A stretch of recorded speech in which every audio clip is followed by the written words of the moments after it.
नमस्कार, गीता स्पेशल रेसिपीजमध्ये आपल्या सगळ्यांचं मनपूर्वक स्वागत। मंडळी, तुम्हाला आज मी एक झटपट अशी छान टेस्टी पौष्टिक अशी खिचडी करून दाखवणार आहे।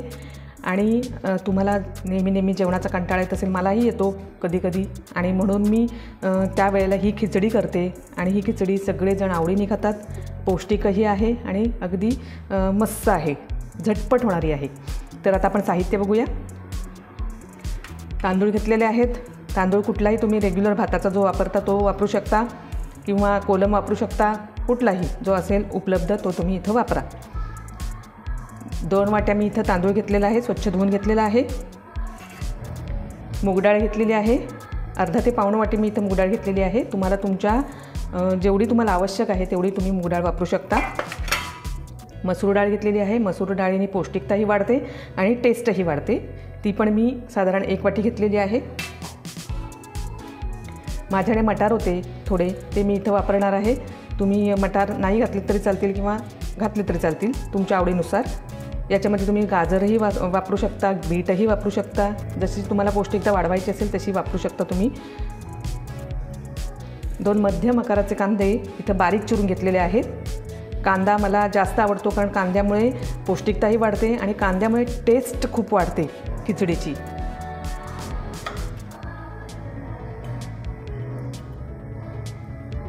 साजूक तूप घेतलेलं आहे, तुम्ही डालडाही वापरू शकता।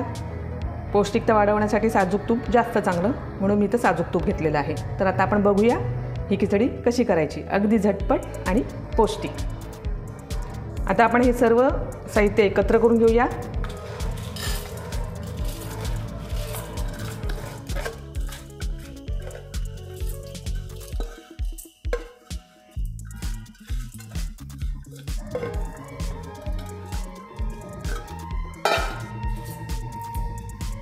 तांदूळ,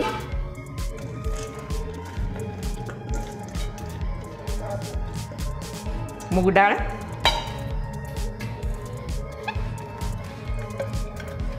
मसूर डाळ,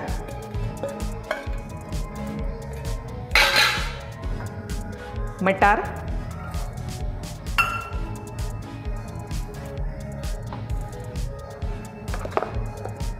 हळद घालून घेऊया।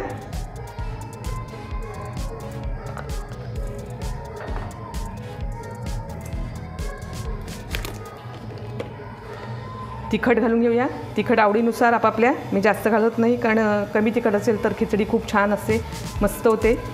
अगदी प्रौढ माणसांना व्यक्तींनासुद्धा खाता येईल इतकी छान खिचडी आहे ही। आणि या खिचडीला फोडणी वगैरे काही नाही, अतिशय सोपी पद्धत आहे। मीठ घालून घेऊया।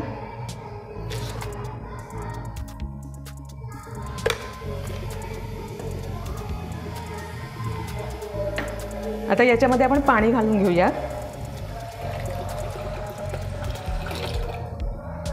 आपण रोजच्या भाताला जेवढं पाणी ठेवतो ते साधारण एवढी आपण बोटं मोजून घेतो, पण हे पाणी आपल्याला एवढं घ्यायचं आहे कारण की आपल्याला खिचडी ही मऊ करायची आहे, जास्त फळफळीत किंवा अशी हे करायची रेग्युलर भातासारखी नाही झाली पाहिजे। त्याच्यासाठी आपण पाणी मोजून घेणार आहोत। हे अजून पाणी आपल्याला एवढंच लागणार आहे।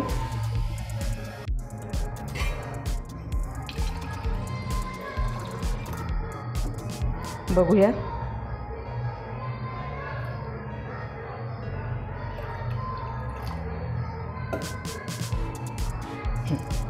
एवढं पाणी याचं सध्या मी घालून घेते। जर मला वाटलं थोडं पाणी घालावं तर मी नंतर पुन्हा खिचडी बनवताना जेव्हा आपण खिचडी वाफवतो त्यावेळेला मी ते घालू शकते।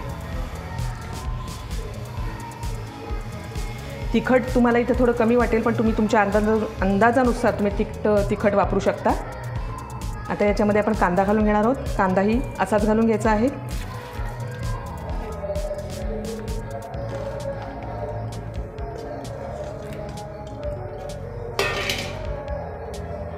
आता आपण याच्यामध्ये तूप घालून घेणार आहोत।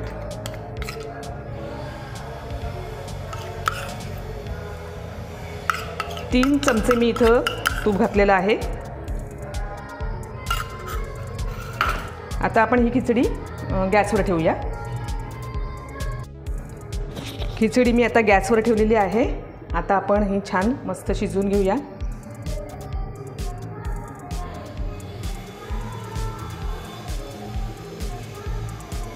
तुम्हाला असं वाटेल की आपण कच्चा कांदा घातलेला आहे तर कशी होईल खिचडी किंवा तो कांदा शिजेल किंवा नाही, काही हरकत नाही. अतिशय मस्त कांदा छान मऊ होतो, सगळं साहित्य छान अगदी शिजलं जातं आणि खिचडी अतिशय टेस्टी होते. जेव्हा तुम्ही करून बघाल तुम्हाला नक्की आवडेल. या खिचडीबरोबर मी पापड तळणार आहे आणि लिंबोटी. लिंबोटी म्हणजे लिंबापासून तयार होते ती लिंबोटी. लिंबोटी पण पौष्टिक आहे. पौष्टिक का तर त्याच्यामध्ये तेल नाही, मिठाचं प्रमाण पण कमी असतं आणि लिंबू जे असतं ते खूप छान मस्त असं छान त्यात मुरलं जातं आणि त्याच्यापासून तयार होते ती लिंबोटी. आणि त्याच्यामुळे ह्या पौष्टिक खिचडीबरोबर पौष्टिक लिंबोटी, मस्त टेस्टी मेनू. बघू शकता इथं खिचडी मस्त अशी छान आता पाणी सुकत आलेलं आहे खिचडीतलं. आणि आता ही आपण एक 10 मिनिट मंद गॅसवर ठेवणार आहोत की आपली खिचडी तयार होणार आहे.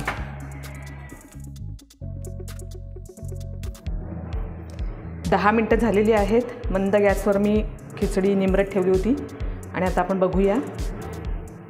बघा मस्त खिचडी तयार झालेली आहे. अशा पद्धतीने वास पण खूप इतका मस्त वास येतोय आणि ही खिचडी गरम गरम खायला तर इतकी सुंदर लागते. लहानांपासून अगदी मोठ्यांपर्यंत कोणीही आवडीने खाईल अशी ही खिचडी. मस्त गरमागरम खिचडी, पापड, लिंबोटी, अतिशय पौष्टिक असा मेनू, झटपट होणारा. जेवणाचा कंटाळा आला तर ही झटपट खिचडी तुम्ही करून बघा आणि नेहमी करत राहाल अशी खिचडी आहे. मंडळी, तुम्हाला माझा हा रेसिपीचा व्हिडिओ आवडला असेल तर रेसिपीला लाईक करा, शेअर करा आणि माझ्या चॅनेलला सबस्क्राईब करा. यामुळे माझ्या नवीन रेसिपीचे व्हिडिओ तुम्हाला लगेचच मिळतील. भेटूया पुन्हा माझ्या नवीन स्पेशल रेसिपीसह गीता स्पेशल रेसिपीजमध्ये. धन्यवाद.